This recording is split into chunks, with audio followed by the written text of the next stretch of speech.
So Switzerland has a bill pending that is going to give every adult in the country $2,800 a month. They are going to vote on this shortly, and they want a basic minimum sort of living standard for everybody. And I just saw this, and I think this is kind of great. Now, they're a very small country, far smaller than America. Just to give you some perspective, their population is 7.9 million people. It's like New York.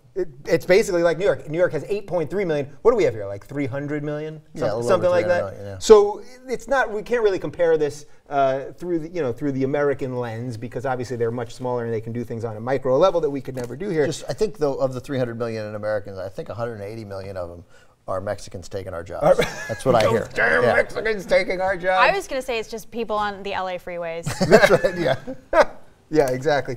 So, all right. So basically, Switzerland, which already has universal health care, by the way, which is given to everybody. And if you're rich, you do pay a little bit of a higher premium. Again, seems like a pretty fair system. So they seem to be doing something good there. Is there anything that we as Americans can take away from this system that's trying to give people just sort of like a baseline to be like, okay, you can live, and then go from there? Is there anything we can gain from that, from a system like that? Yes, I would like that. I would like $2,800 a month. You could buy so much hot chocolate with that. That would be like the good stuff. Like from Switzerland. Oh, right. Well, and not Swiss Miss. Everybody would get like the actual. Everybody would get a Swiss Army knife. That would be good. That would be great. One more. Super convenient. Cheese. Oh, of course. Duh. Yeah. I mean, oh my God. What else do they have? So, look. They have happiness, Ben. That's right. They have happiness. Yeah. Because they're all equal. Look, we have the best system of everything in this country.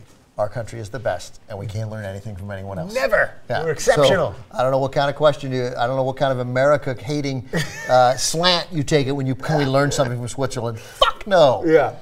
And their dogs, and their cheese, and their stupid hot chocolate in the packets. And the skiing. Right, and the skiing, and the incredibly hot women, and the sex with strangers. I don't know that happens, but I've been focusing on that a lot. Yeah, there's been a real theme on this show. I sense that's part of, it's like, you say it's a small country, but it's 8 million people. It's not Belize. Right. Like, I mean, they have a country, and, and they, of course, have strict immigration laws themselves, because otherwise, if they do this, you would imagine that some neighbors in Germany and France who might be less well off would think, well, let's go to Switzerland and get the $34,800 a year. Right, exactly. Yeah. Go ahead. I would just say it'd be nice to feel comfortable month to month.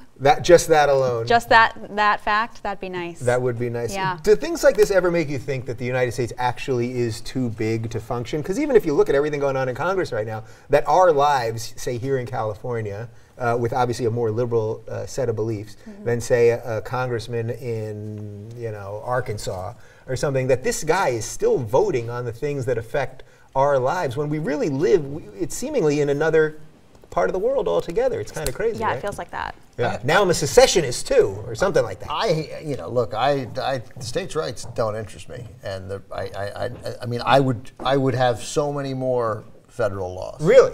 Yeah, I don't think it's because I don't think states know what they're doing. We've sort of had this.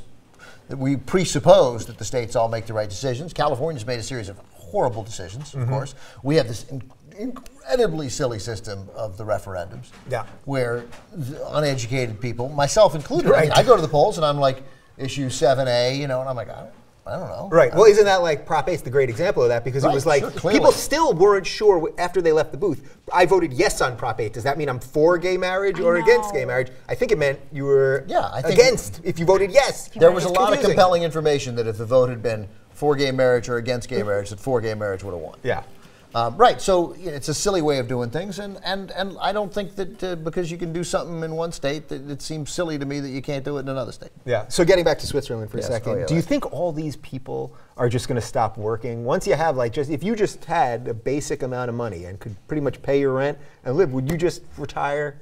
Would the Bree Essrig operation be over, or it would just begin? Because it would just begin. I would feel comfortable, and I would be able to do the job that I want to do. Yeah. I think that's the most important thing. You can actually spend your days doing what you want to do. Yeah. Do you think there is some risk of I guess it's very anti-capitalism, the idea that you'd be given something even if it just puts you at a baseline. Right, but capitalism doesn't work so people can make $34,800 a year. I mean, that's not how it's set up. Was that the math? Did you just do the math right? I did the math. Yeah, I think. Yeah. Yeah. No, I'm wrong because it's 200 off 12 months, so it's 2,400 less than 36,000. So it's So it's 33.6. I appreciate the fact checking. I apologize, there. everyone. Yeah. 33.6 a year.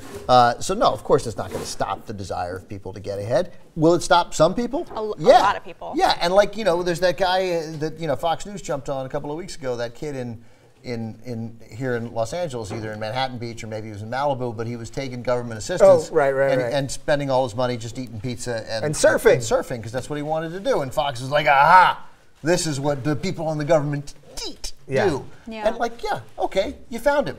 But you know what? There are the rest of them, the millions of others, what they do is they buy their food. Yeah.